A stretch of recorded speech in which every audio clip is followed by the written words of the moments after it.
Hello students, class 8-এর ছাত্রছাত্রীরা, দেখো তোমাদের জিওগ্রাফি ফার্স্ট ইউনিট টেস্টের জন্য বেশ কিছু গুরুত্বপূর্ণ সিলেক্টিভ কোশ্চেন দিয়ে দেওয়া ছিল।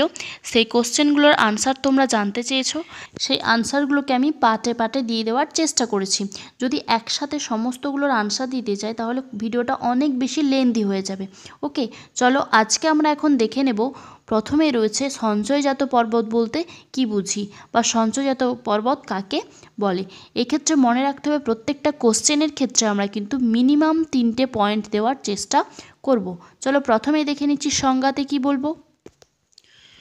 দেখো সংজ্ঞাতে বলছি, ভূগর্ভের উত্তপ্ত গলিত ম্যাগমা ভূস্তরের ফাটল দিয়ে লাভারূপে বাইরে বেরিয়ে এসে শীতল ও কঠিন হয়ে সঞ্চিত হয়ে যে পর্বত সৃষ্টি হয় তাকে সঞ্চয়জাত পর্বত বলে। দেখো নেক্সট পয়েন্ট দিয়ে দেবে তোমরা বৈশিষ্ট্য কি, অগ্নুৎপাতের ফলে সৃষ্টি হয় বলে এই পর্বতকে আগ্নেয় পর্বতও বলা হয়। যেহেতু ভূপৃষ্ঠের দুর্বল স্থান বা ফাটল বা চ্যুতি দিয়ে ম্যাগমা বাইরে বেরিয়ে আসে, অর্থাৎ সেটা কি হয়, অগ্নুৎপাত ঘটে। তাহলে অগ্নুৎপাতের ফলে সৃষ্টি হয় বলে এর অপর নাম আগ্নেয় পর্বত।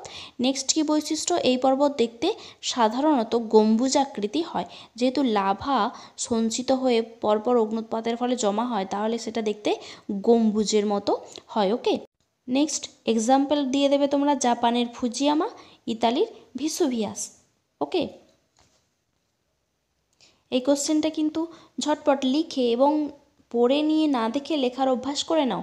2-3বার প্র্যাকটিস করে নাও, যাতে তোমাদের ভাষাগুলো ঠিক সুন্দরভাবে আসছে কিনা দেখে নিতে পারো। শুধু পড়ে নিলেই হয় না, লিখে প্র্যাকটিস করে নিতে হয়, তবে তোমরা সেটা পরীক্ষার হলে গিয়ে খাতায় সুন্দরভাবে রিপ্রেজেন্ট করতে পারবে। ওকে, আজকে এই পর্যন্তই।